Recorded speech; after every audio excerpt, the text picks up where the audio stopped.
మన రామగుండం పట్టణంలో ఆంజనేయ స్వామి స్వయంగా వెలిశారని మీలో ఎంతమందికి తెలుసు?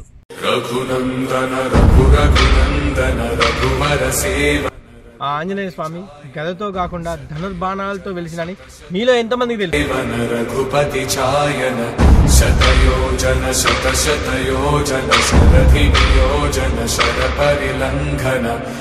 ఆంజనేయ స్వామిని దర్శనం చేసుకునే ముందుగా మన వీడియోని లైక్ చేయండి.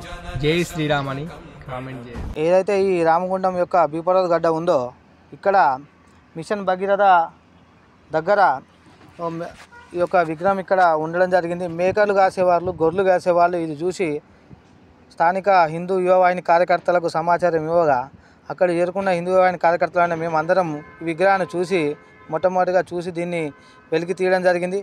వెలికి తీసిన తర్వాత ఏం తెలిసిందంటే ఇది కనీసం ఒక 1500 సంవత్సరాల క్రితం అనేది తేలింది. ఇది అతి పురాతనమైన ఆంజనేయ స్వామి వారి విగ్రహము. ఆంజనేయ స్వామి వారి విశిష్టత ఏంటంటే ఇక్కడ ఆంజనేయ స్వామి వారు గద లేకుండా ధనుర్బాణం పట్టుకొని ఉన్న విగ్రహము. ప్రపంచంలో ఇది ఎక్కడ ఒక 4 చోట్ల మాత్రం ఉంది.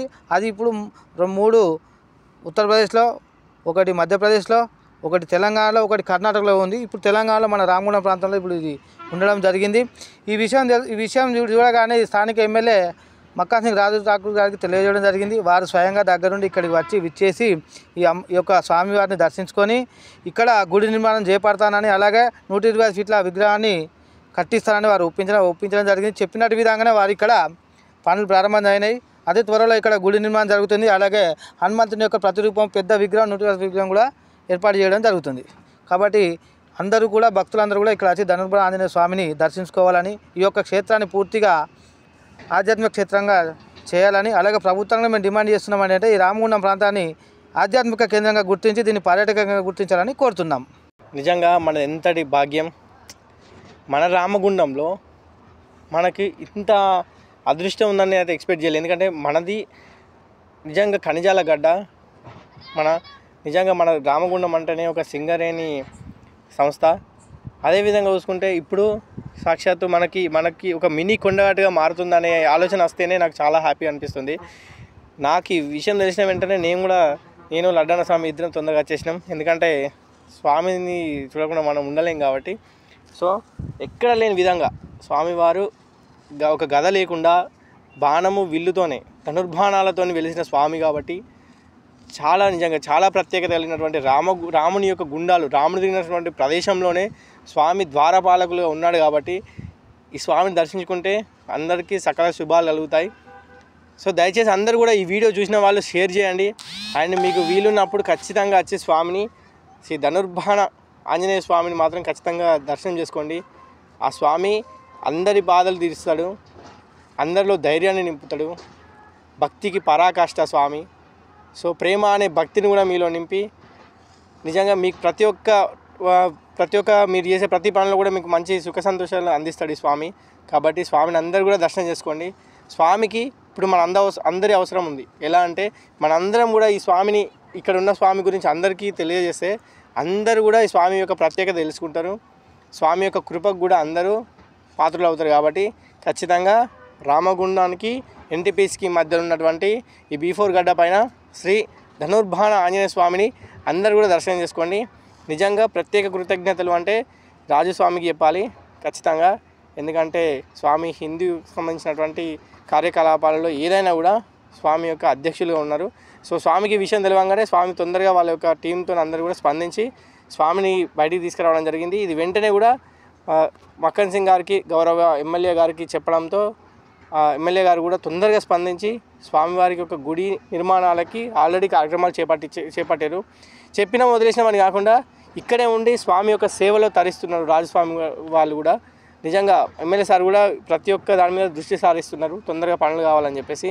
నిజంగా ఈ విషయంలో చెప్పుకోవాలన్నా ఏ విషయంలో అయినా కానీ ప్రత్యేక కృతజ్ఞతలు ఎమ్మెల్యే గారికి అండ్ రాజస్వామికి అండ్ ఈ కమిటీకి అండ్ ఈ దేవుని యొక్క సేవలో పాల్గొన్న ప్రతి ఒక్కరికి కూడా కృతజ్ఞత తెలియజేస్తూ అందరూ కూడా ఒక్కసారి స్వామిని దర్శనం చేసుకోండి.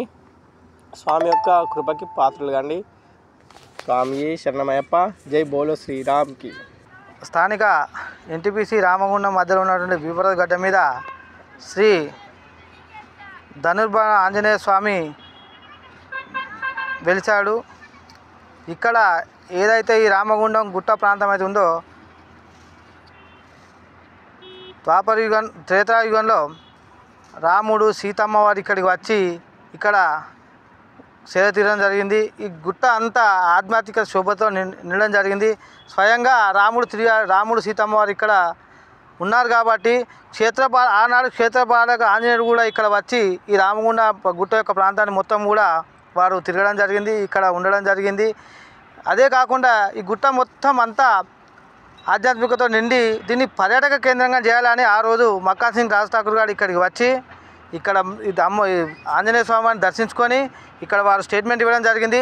ఇక్కడ క్షేత్రపాలకుడు ఆంజనేయ స్వామి యొక్క విగ్రహాన్ని 120 ఫీట్లతో నిర్మించడానికి వారు ఆ రోజు చెప్పడం జరిగింది. అదేవిధంగా వారు చెప్పిన విధంగా ఆ రోజు నుంచి ఇక్కడ పనులు ప్రారంభమైనాయి. బ్రహ్మాండంగా ఇక్కడ 120 ఫీట్ల విగ్రహం కట్టడానికి అందరూ కృషి చేస్తున్నారు. ఎమ్మెల్యే గారు దగ్గరుండి దీని అంతా నిర్మాణం చేపిస్తున్నారు కాబట్టి త్వరలో ఈ గుడి నిర్మాణం కూడా ప్రారంభమవుతుందని తెలియజేస్తున్నాం. జనాత్రిపై సంతతి కొరకై అహోరాత్రములు తపస్సు చేసే కేసరి కుల సతి కడుపు పట్టగా జనించినాడొక అసమాన బలోద్ధతుడు సంయుతుడు అంజనాసుతుడు పవననందనుడు.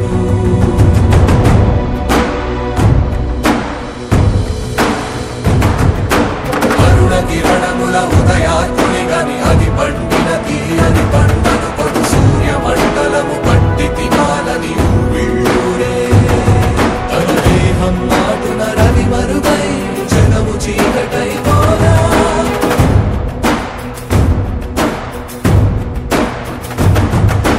అది అమరేంద్రుడు గమనించి తన ఐరావతమది రోడించి ఆంజనేయుని సమీపించి తన వజ్రాయుధమును విసరగా అది పవననందనుని హనుముని తాకా చిందిన రక్త బిందువే విద్యుద్వేగంతో ధరణి స్థలి వంద కడలిలో చచ్చి వంద కడలి అట్టడు. మీకు కూడా ఎక్కడ ఉందో అర్థమైంది కదా. మీకు లొకేషన్ కూడా కావాలంటే మా కామెంట్ చేయండి, ఆ లొకేషన్ ఎక్కడ ఉందో మేము లొకేషన్ కూడా షేర్ చేస్తాము.